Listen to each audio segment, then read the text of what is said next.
topic number 6. Should reads topic number 6 says, "This is what the black man's energy needs to be." This takes us to Instagram. Make sure it's sharing properly. Yeah, it takes us to Instagram. This is a reel, so it's short. I'll play it twice or so, and then we'll discuss it. I got 8 brothers. Let one of them get hung. I would that person's whole family and wouldn't even think and wouldn't even blink twice. Kids, babies, dogs, grandmothers, old people, every single person from your family existence would be no longer here if one of my brothers was I wanted them. God forbid, my brother get killed by a police officer. Everybody in that cop's family is gonna, every single one, including the cop, in his lawyer, in the judge that won't give the conviction. I'm getting them all, and I'm gonna get away with it and be on the run for the rest of my natural fucking life, enjoying the memory of those cowards begging me for their life while I put a in their mouth and emptied the and then on them. I have no remorse. They gave us no remorse. They gave us no peace. Rape my women, rape my sisters, black women screaming to their lungs. Ah! Stop!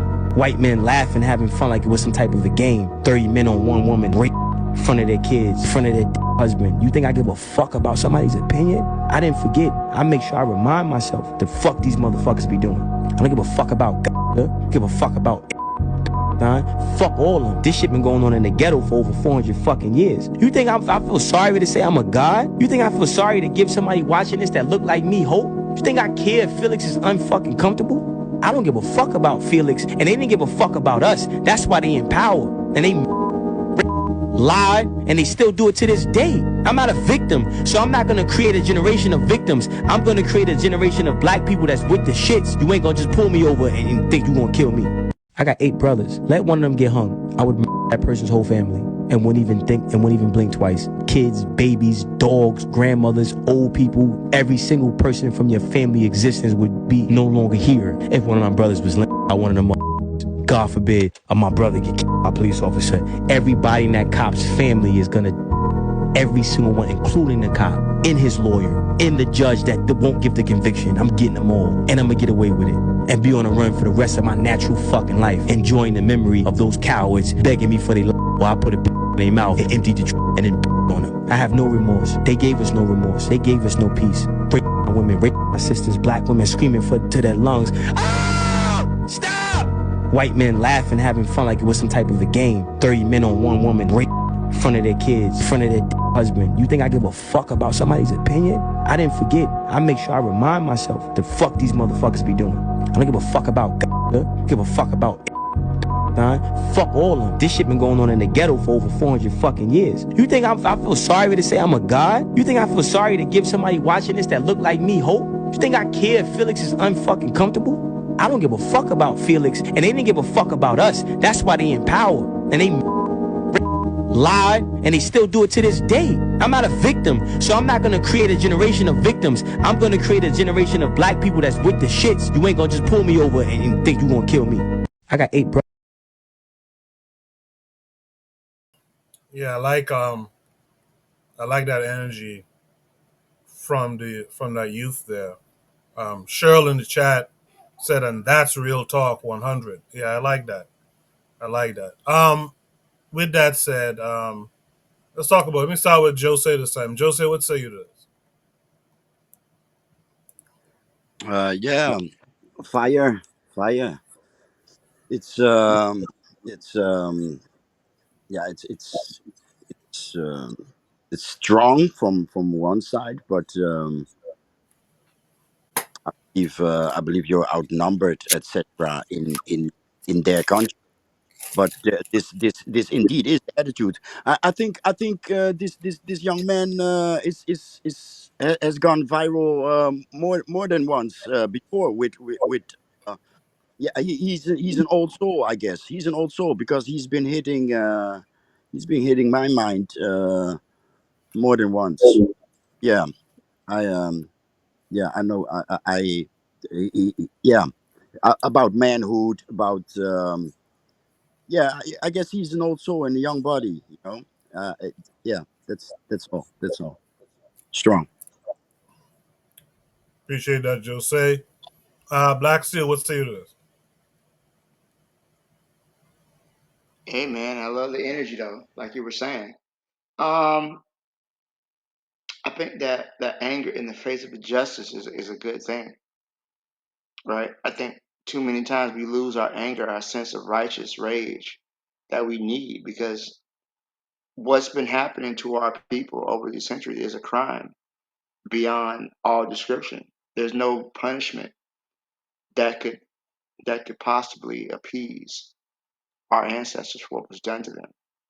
Their lives, their futures, there's everything was taken from you. So I get everything he's saying, and I feel the same way. I don't have his confidence that I would survive the encounter with the police like he does. I probably wouldn't, but I don't think I could live with myself if I didn't try to take at least some of them with me. That's what the kids call a crash out. He's a definite crash out. But you know what? Sometimes you got to crash out, like the kids say. That might be a time for it. So, yeah, I just don't have his faith that I would survive the encounter. But I think I would have made my peace with that. If I'm not going to be here, at least I could take a few of them with me. You don't get to go home and eat and watch football and have sex with your wife, play with your kids, while my family members laying cold and in their grave. That's just not. We're not doing that. So I totally understand his energy. I respect it, and I admire. I think we need more of that energy. I just don't think that, like I said, if we get to that point, I'm doing, in the words of Dr. Huey P. Newton, I'm ready to commit revolutionary suicide, if that's what it comes to.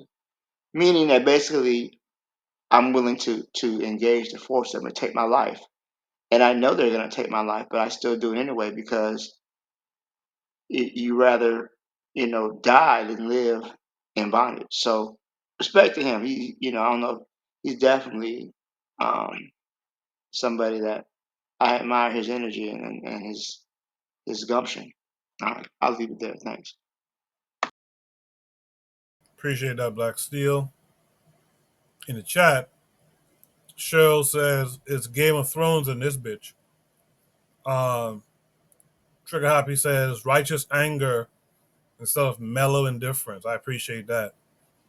Cheryl says average black people don't feel this because they've been pacified by Christ. And that's a good way to tie in these topics, Cheryl. I appreciate that. Um, I don't know if this guy is the smart guy, but someone said not for the weak, the smart guy. Um, Someone said, damn, he's angry about shit that happened over 100 to 2 years ago. Damn. I got 96 replies. I'm curious to see what they all say, but I'll check out later. Someone else says, some of y'all might not agree, but I felt him on this. Someone else says, Zimmerman. Can someone please explain why he is still breathing in freedom? Another person said his feelings are 10,001% valid. His words, his feelings, 10,001% valid. His words, no, he could turn his words into something more empowering, like speaking true religion facts, becoming a vessel for the Lord, our Lord. And what would be scary, but not in a fearful type of way, but scary in a holy way, something different and pure, taking his pain and mental and giving it to the Lord. That's how things really start to change. Really? Really? We've been giving it to the Lord, to giving Jesus the wheel and giving Allah to whatever, and nothing has changed, right? Someone said multiply this brother by 2 million. That's all we need to get a leg up. Now, that I agree with 100%. This brother's energy is spot on, but notice the prompt says black men. The majority of us need to have this type of energy. I always think about Trayvon Martin and how Zimmerman, killed him, his son, killed Trayvon. And Trayvon's dad is out here walking around, man. Trayvon's dad is out here walking around, man. Doing what? With Zimmerman walking around breathing free air. You know, in the chat, Anthony says, I agree 100% with the brother. That's how I feel about every European and any enemies to black people. John Brown and Jane Elliott and Jane Elliott too ain't no good ones. Shirley's laughing her ass off. Hey, you John Brown name out your mouth, sir. Hold on now. um, Cheryl said the Jewish never let you forget. Yeah, they say never forget. Um, we say take it to Jesus and Allah and whoever else and then forget about it. With all of that said, only you've heard it all. What say you? This is what the black man's energy needs to be. What say you? Yeah, so a long time ago, I decided to read Native Son by Richard Wright. And the reason why is because somebody told me, oh, not somebody, there was an article online saying that, you know, the big, like Malcolm X was the bigger Thomas of his generation. And you're like, who the freak is Bigger Thomas? You know? And so Bigger Thomas is this fictional character in Native Son. And, you know, the author of the article is making the argument that, you know, in America, there's always been a Bigger Thomas, right? Which is a black person who is like not trying to go along to get along. You know, because most black people are trying to go along to get along, right? Black person is not trying to go along to get along who who's like, hey, it's a segregated movie theater. I don't give a shit. I'm sitting in this, I'm sitting in the white section. I don't give a fuck, right? And then the white people kill him, you know, uh, or to try to teach a lesson or something like that, or try to enforce the status quo, right? In the same way, you have uh, there's this article, there's this documentary. I didn't watch it, but the name of the documentary is like "Kill the Brute," and the idea is that Western society is formed around this idea of killing that warrior class of any people. And I remember even going back to my sociology classes. We're just surrounded by white people, right? Because for some reason I went to a HWIC, historically white college, whatever, right? And and the the the professor was pointing out how communities have changed from families handling justice towards the state handling justice. So even in a white community, some guy beats up your sister. Once upon a time, this is the white man telling me, right? Once upon a time, the father would try to settle that score or what have you, but now that's illegal. You know what I mean? And not just that's illegal, but you're expected to call the police and see if the police can handle it, and all that kind of stuff in the white community. Now, obviously, it's much worse in the black community because you're not being policed by black people; you're being policed by white people, right? Or by white laws and so on and so forth. So, what I'm saying is that this energy is, or at least this apparent energy, right, is something that white people are trying to suppress. And I completely agree with Cheryl in the sense of, it is partly Christian, but it's also partly the state. The state wants to be the arbiter of violence. The state wants to handle the violence of the world. Um, Now, here's the other issue, right? When we talk about state media, okay, when we talk about state media and what the state can do, right? And I like how they cut the Phoenix, right? The white boy against it, just like, but what the state does is it it sometimes tries to identify the brutes. You know what I mean? Sometimes tries to get the brutes out. I remember a long time ago there was like this Marcus Garvey centennial celebration or something, and then this brother was telling us how he was organizing like boxing matches in his backyard or something like that, right? Just regular, combat training, so on and so forth. And then the FBI came and visited him, okay, or the CIA, whatever, came and visited him and said, "Why are you organizing a fight club in your backyard?" Cut that shit out. You're talking pro black stuff while you're organizing a fight club, cut that shit out. And the same with this one time, there was a sister, her name was I segment, no, I something segment, something like that. And she was like, yeah, man, fuck the police, I'll shoot the police, blah, blah, blah, blah. And then eventually they came and visited her and said, "Yo, no," they arrested her, and she's all, oh, I was just saying that for content." I was just saying that for content. Don't, so on and so forth. And like I said, I used to organize back in Brooklyn, and there was this one brother who just always in military fatigue, so like military gear, like just decked out like some Pan African general, right? And yeah, he tells us, yeah, when he's posted online, people come and stop by his door. America's taking this shit serious. So like, as much as I like the idea of, oh, I didn't want to say I like the idea, but as much as black men saying, "Hey, you know what? I'm going to take matters into my own hand. I don't give a shit about what the state does, and so forth." There's two things that we have to remember. One, why are they saying this? Right now, sometimes people are saying this for good reasons, right, or because they really believe it. Sometimes people are saying it to smoke you out.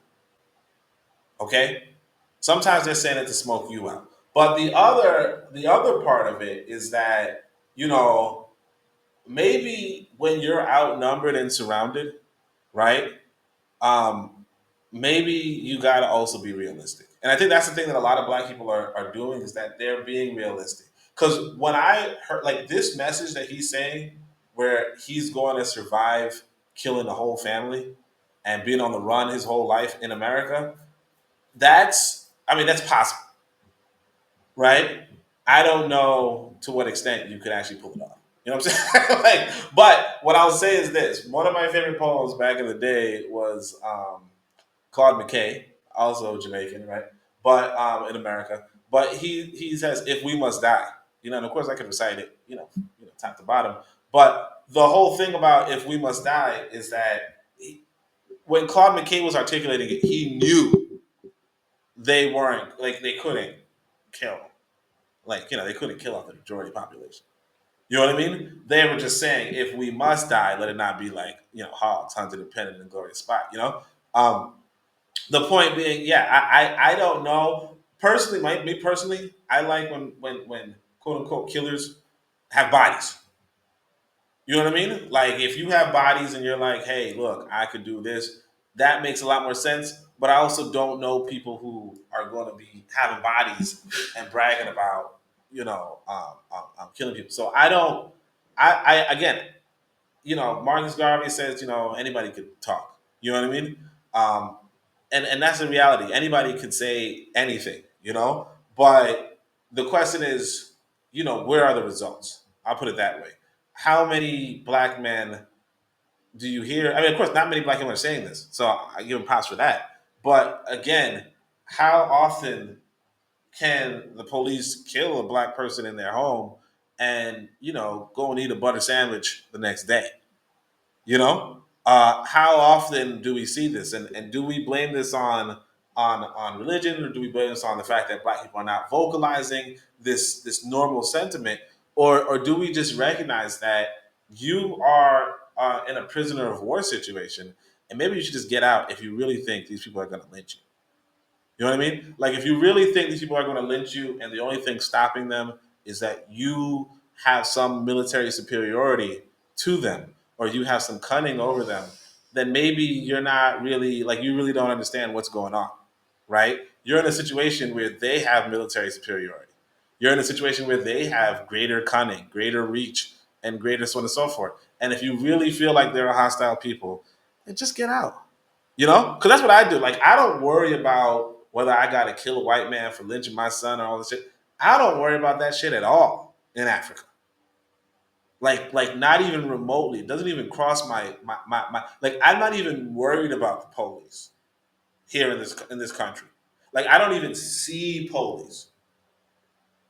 Like my experience in this country is that I might actually be more protected just off the fact that I have some, economics going on.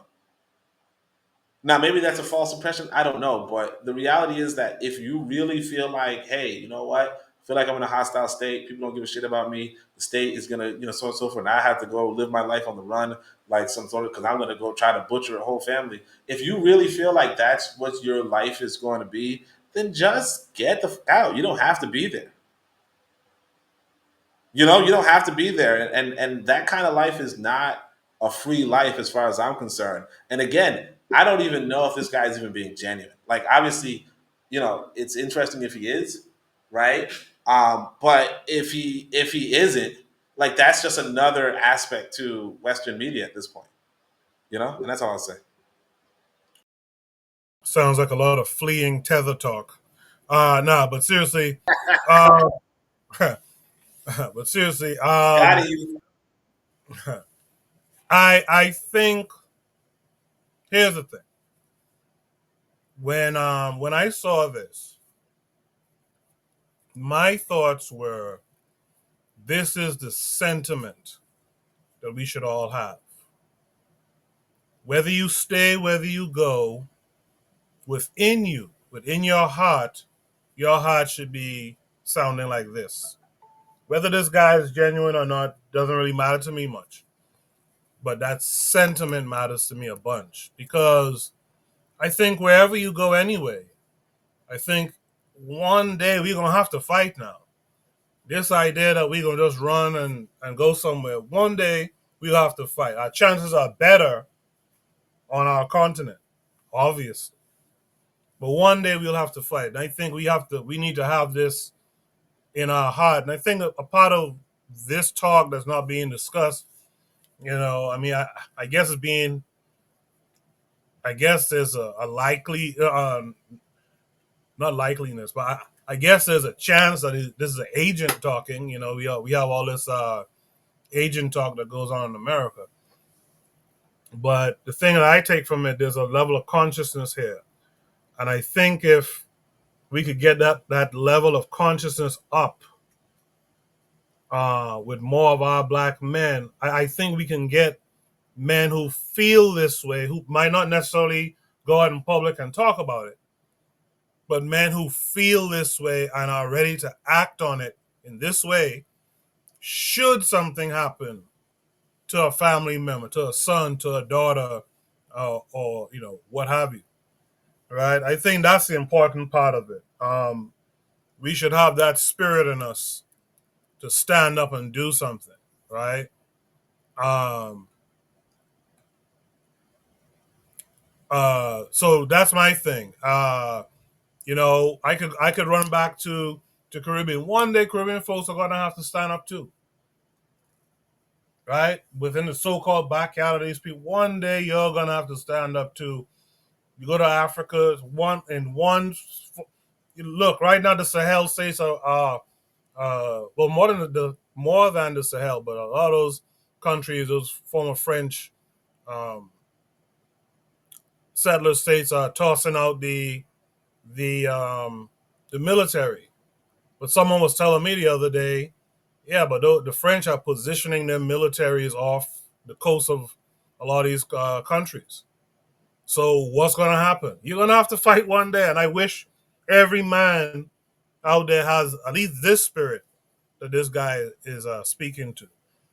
Is there any other thoughts from the panelists here on this topic tonight? Wait, I wanted to say something. I forgot.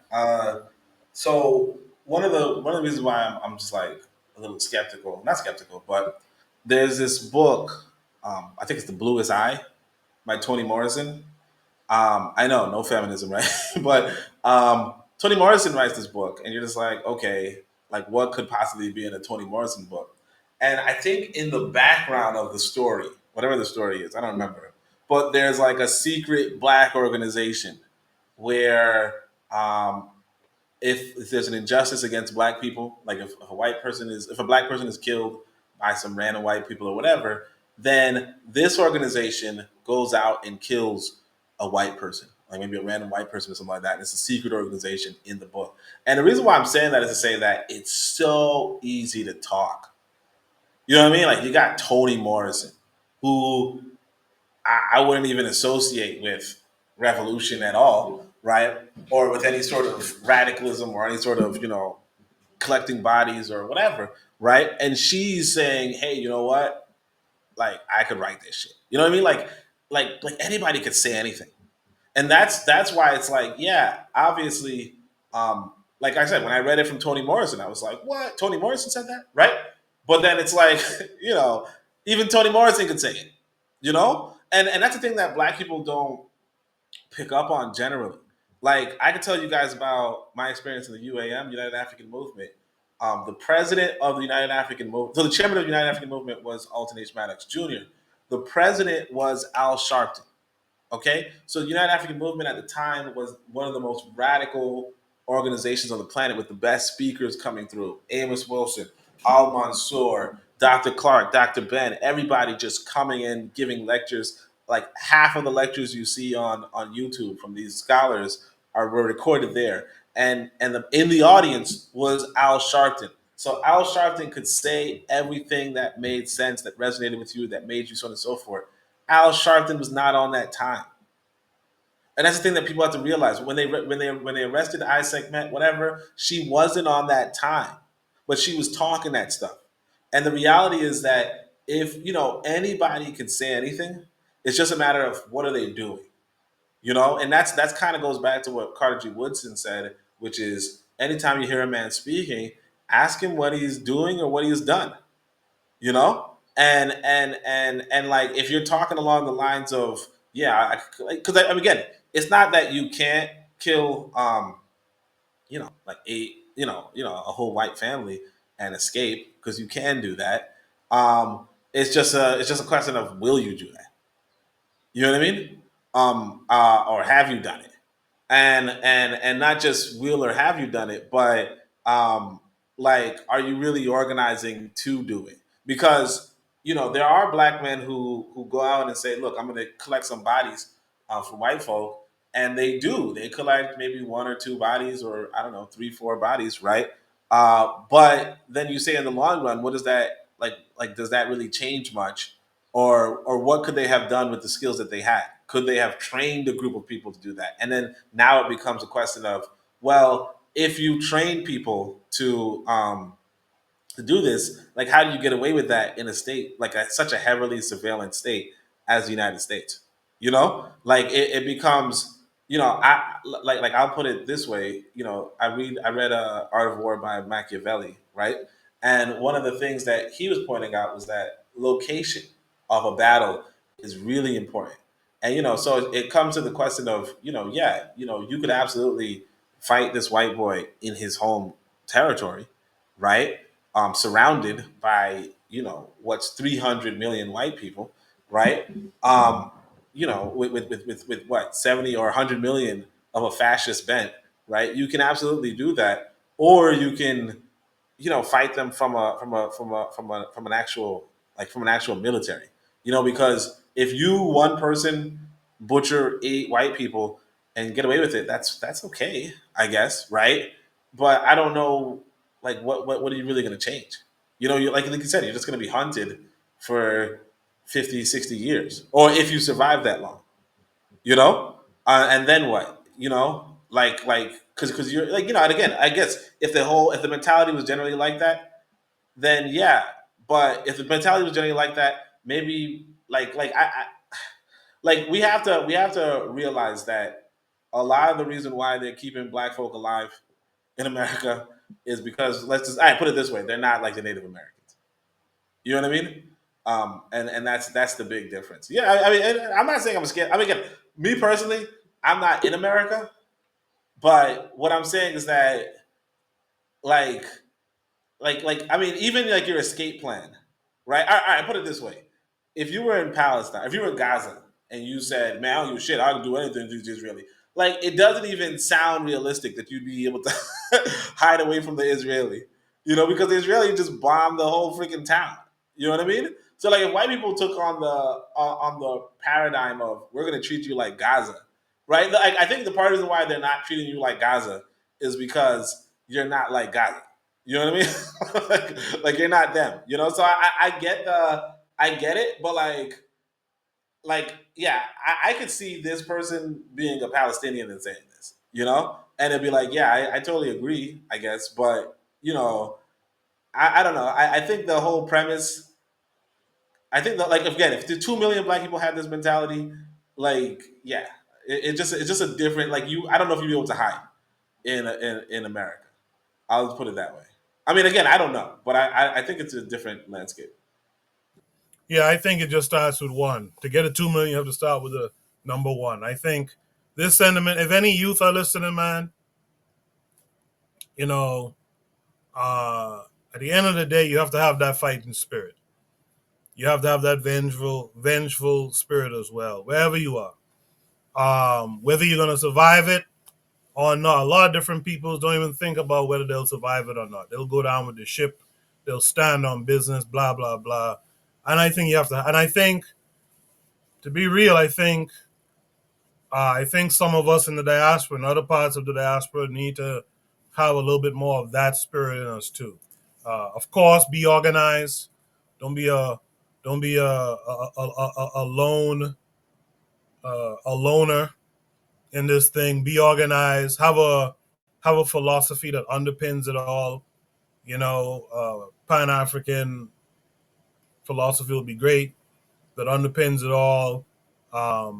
Thinking about power in an African sense to underpin it all be great. But that spirit, that energy, I think, is a good energy to start to adopt. Like Cheryl said, we still have to fight and defend. And that's the other part. We don't talk about defense enough. And that spirit right there is a good defense spirit too. That's all the topics for tonight, man. I hope the show went over smoothly for you guys who are watching live in the chat. For those of you who'll be checking it out in the playback, hopefully it was okay for you guys on the panel tonight. There's a different streaming software we're using. It seemed to be okay. You guys will let me know in the chat. Give me some feedback on anything, if anything needs to change or if it's just thumbs up all around. Before you guys leave the panel, do me a favor and give a shout out before you go. Let me start with Oni. Oni, what will be your shout out this week? Shit, I totally forgot. Wait, it'll come back to me, I guess. I don't. Let me think about something. Well, I know. Actually, no. It's always the Sahel states. They are like that brother. I think he just opened up a tomato factory or something. Like these brothers, like they're showing us what could be done, and it's like my only regret. No, not my only regret, but like one of my regrets is that I'm not there. Cause they want the help, they need the help, and like I just kind of wish I was there with us. But yeah, those people are doing it. That's one, and two, they're showing us that it could be done. And that's the thing too. It's like when we talk about energy, right? Like that right there, what that brother's doing, Ibrahim Traore particularly, but all of the Sahel states, they just paying off their debts. They're just opening factories and so on and so forth. That right there is that genuine energy. Like I said, you could judge a man by his works, or I think it's the Bible that says you could judge a tree by the fruit it bears, something like that. Like that's what I want to see. Like I don't know this guy. Maybe he has a bunch of good fruits. I don't know. I don't personally know, but like Traore is showing us that he like what's real, and so it's always a shout out to him because a lot of people are just waiting for something to mess up, something to think, and those haters are gonna they're staying quiet on the praise of this brother until something bad happens. Like, oh man, I knew this was whatever. You know, Me personally, real recognize real. You know what I mean? Game recognize game, grandpa, and that brother looked familiar. You see what I'm saying? So that's it. Haha, appreciate that, Oni. Shout out to Kofi the Black Critic. He's out there in the chat. He said, just saw the video. I agree. Actually, Kofi just came up right now. Kofi, we're about to end the panel. Actually, we're doing shout outs. But how are you this week? Kofi, can you hear me?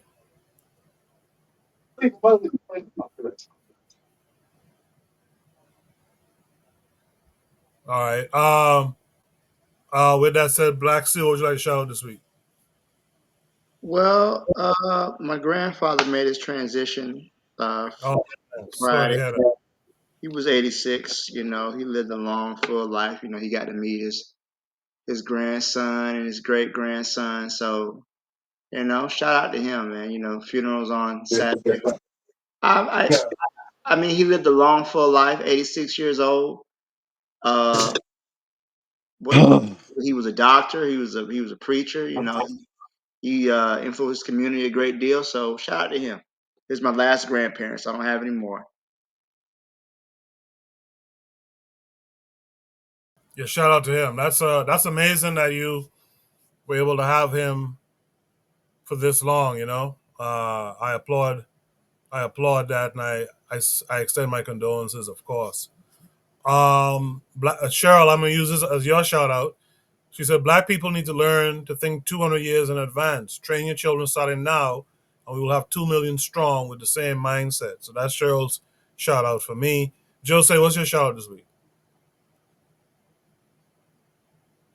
Yes, yes, my sincere condolences. You lose your last grandparents. That's my sincere condolences. I lost a friend this week too. Well, actually last week, but we buried him Friday yesterday for you people yesterday. And it's a really a graffiti giant, a graffiti legend here in Rotterdam, or this part of Europe. But the shout out is to Chad and Senegal. My shout out goes out to Chad and Senegal for doing, you know what, kicking out the French. Well, Senegal asked them to leave, so I wonder how that will manifest. But yeah, Chad broke all ties after 66 years because they caught them arming Boko Haram. So shout out to Chad. Join AES. Join AES, and especially Senegal become the port. Become the port of this of the resurrection of this empire. And that's it. Yeah, condolences to you too, Jose. A few people shared those. Um, Kofi's here. Kofi, I guess you're here in time to give a shout out. But how are you this week? Doing good this week. Just trying a lot of family stuff that I'm doing right now. So I'm off and on, but I caught the show. I just got off the road. But I really caught the show, and I'm really glad I caught the last segment. Um, I agree with everything that what that brother says. I don't really want me. Look, I have a large family, and I've been saying everything that man has said for like forever. There's no consequences. If there was a consequence for killing black people, you think they'll be so loosey goosey with killing black people? No, there's no consequences. That's why I like. That's why I like people like. Look, say what you want about the DC sniper. Say what you want about damn, what's the brother's name that was a cop that was killing other cops out there in California. Um, oh man, I forgot his name. Right, Vi- vigilantes. Look, the law does not like vigilantes, but they really get scared of black vigilantes because white people are scared of us, not because of all the lies that they always say. They're scared of us because they gonna think one day we're gonna wake up like, wait, what's going on here? They are waiting for retribution, and that's what they're scared of. We like find out because we lost our minds, so they're scared, and one day we'll find our minds and do what needs to be done. So when you have people like that brother talking like that, it's it's scary to them. It's scary to them. And look, I have 5 children. If anything happens to my children, ancestors forbid. Yeah, I'm not even gonna say because I don't want to use anything to be held against me. But I agree with that brother, and I just want to give a shout out to my daughter. She broke her leg, so I just want to shout out for her for being strong and just for everyone. Just I feel there's a new day and age for black people waking up and for the ones who's not waking up. And for those, Marcus Garvey says, I wish not all black people go to Africa because the ones that are no good here will be no good over there. And right now, we just have to the ones that are good, we just need to work together for a better future for us and our children. That's where my mind is right now. And that's pretty much it. Yeah, speedy recovery to your daughter, and thanks for coming through even at the end. Well, that's the show for tonight. Again, no one said anything about the stream, but I guess the stream was good. We'll be back next week. Hopefully more or all of our people will be back next week as well. Until then, I guess you guys be good. Peace.